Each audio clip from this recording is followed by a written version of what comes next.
Hello, I'm Peter Murray. I'm Curator-in-Chief at New London Architecture. And this is a part of our series where we talk to industry and cultural leaders around the world about how COVID-19 is impacting on what they do. Our guest today is Professor Carlo Ratti. He's an architect and engineer by training, teaches at Massachusetts Institute of Technology, where he runs the Sensible City Lab. And he's also founding partner of the international design office, Carlo Ratti Associati. So, Carlo, you've responded very quickly to this crisis by coming up with the idea about the Curapods. Can you tell us a little bit more about them? Sure. Well, thank you, Peter. Well, I remember what Ralph Emanuel, who was working very closely with Obama. He was then the mayor of Chicago. Once said, he said something like, "Never let a crisis go to waste."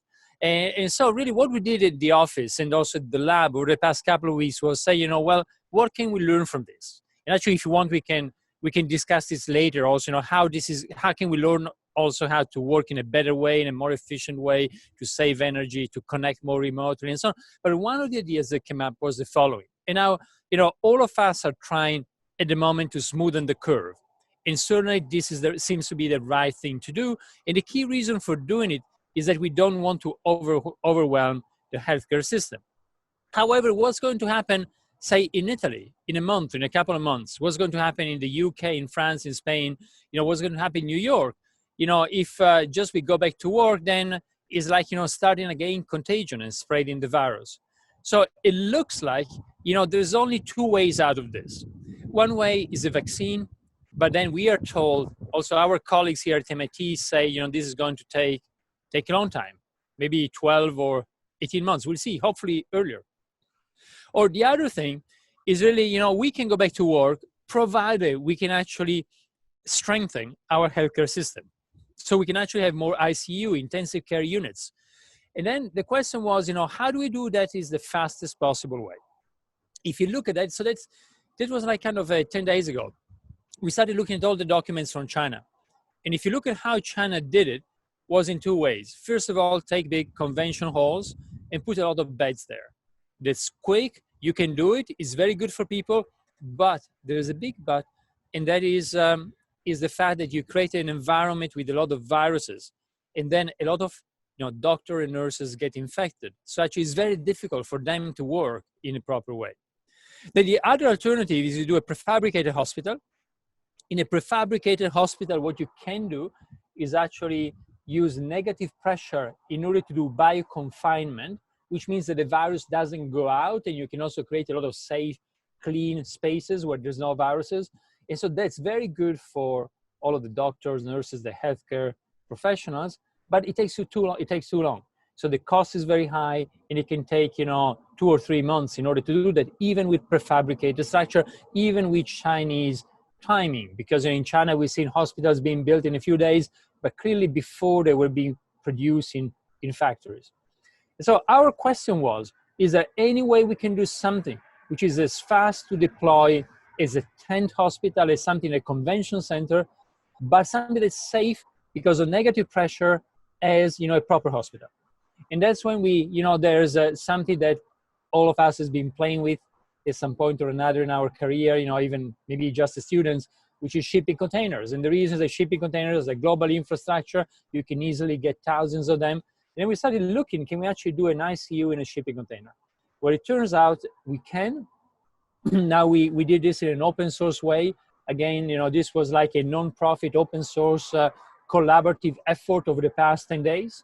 We came up to design that we are very happy is the first level of design, but now we've got over 100 people all over the world, doctors and engineers and architects and designers and IT consultants, all of them helping to refine the design. And we're building the first prototypes in Italy. We got a bit of funding to do it. And so we thought that was one way to use our skills in the office and also the lab in order to propose a solution. And now, this is phase one, and then we're already hearing people in Canada who want to propose it to the government and build it in other parts of the world. So really, that's that's the goal of it, is actually to put a solution out there and see if it works, and let people run with it. Great. And what's the time scale on this? When can you deliver something, do you think? Now, for this phase one, we are also building the first prototypes in Milan, and we'll have them ready in 2 to 3 weeks. One of the issues is that the supply chain is breaking down all across Europe. So it's more difficult to get things when everybody's at home. But basically, 2 to 3 weeks, we'll have the first prototype being tested in one of the key hospitals in Milan, and then from there, if that works well, really it's about scaling up. Yeah. Thank you very much. Well, perhaps we can turn it a bit towards, I mean, you are somebody who looks to the future, and in the current situation where we have a black swan moment. Can I stop you there for a moment? Because I wouldn't say that I look to the future. I like to look to the future. I say that I like to look to the present. But, design for me, and the most beautiful definition of design for me is the definition I found once in a book by Herbert Simon. Herb Simon was a Nobel Prize winner, wrote a beautiful book called The Science of the Artificial. Well, he says, the natural sciences look at how the world is, design looks at how the world could be. So, I'm not really interested in the future in terms of predicting it. That's nonsense. We'll never be able to predict it. But what we can do as architects, as designers, architects, engineers, all of us who deal with the artificial world, is actually see how we can use our skills to transform the present.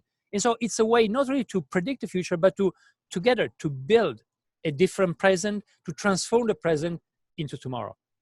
So I just want to, sorry I interrupted you, but I just want to say that because, sometimes people tell me, oh, well, you're like a futurologist. No, I am not. I'm interested in design. And design for me is really looking at the present and see how we can change it.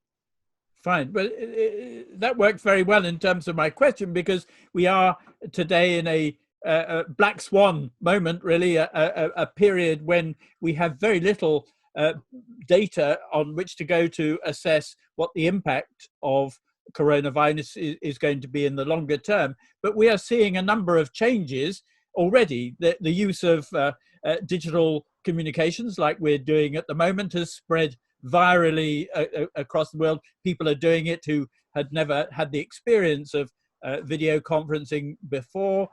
We're seeing clean skies, clean streets. There's been a massive change in the quality of the air we breathe, certainly in London. So those are things, as you say, you mentioned before, that don't let a good crisis go to waste. How do we make sure that some of these changes are for the better as we move forward, thinking about how we do things now and how you design change over the next years and months? Yeah, you're totally right, Peter. I've heard companies talk about digital transformation for forever. Nothing was ever happening. And now this happens, actually finally do it. And you know what? I think the world after this is going to be different. And for some things, hopefully it's going to be more sustainable. By the way, when you were speaking, I recall the sentence. I don't remember it very well. I remember I read it in one of Bucky Fuller's books. I believe it's Operating Manual for Spaceship Earth. And he actually, in that book, he says something that at the time when I read it, I thought was something very difficult to accept. He said, wars ultimately are good because they help us to destroy an infrastructure and rebuild it in a different way. Well, luckily, hopefully, this is not going to be as devastating as a global war, but this is certainly going to help us to rebuild a different life, a different way of living when this is over. And there's no doubt this is going to be over in 1 year or 2 years, whichever way. So we're going to go back to normality, but certainly that normality is going to be different. So we're going to accelerate many things. And here, based on what you were saying about digital, I've seen a lot of companies really embrace it much faster, something they hadn't done before.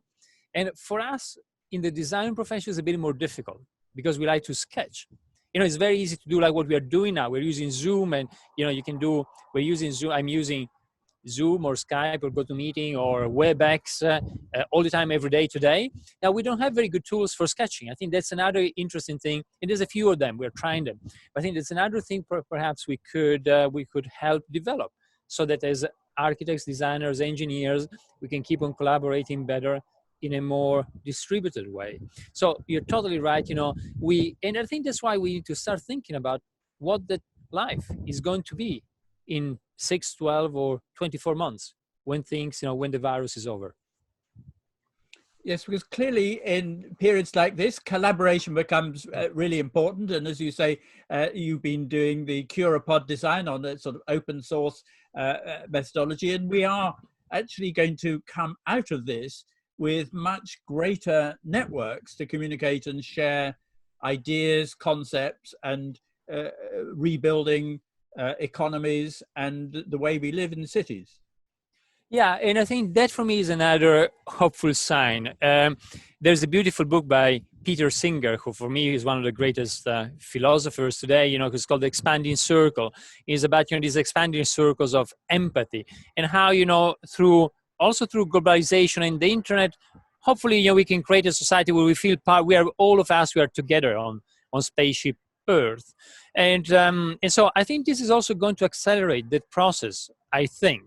It's very well known that usually if you got a war, people inside a country, they try to come together against a common enemy. Now, somehow, here we're all coming together on the planet against an exogenous enemy. So I hope that, and again, and other things we'll see more on the planet is more collaboration, hopefully. Because again, we're all fighting not against each other, as it happened in the past. We're all fighting this kind of, I believe Macron called it, invisible enemy. Yes, probably we'll be able to collaborate much more just digitally, just remotely, as we are doing. We're seeing each other and doing things. But at the same time, I still think physical space will be very, very important. And so personally, I actually look forward to seeing you next time in London in person. London is a city I love. I spent a few years of my life in the UK when I was studying there. So I think physical space is not going to disappear. There's also a positive message for all of the architects and designers out there. We're seeing to design places for people also to come in together in person. And that's what I look forward to do with you next time we talk.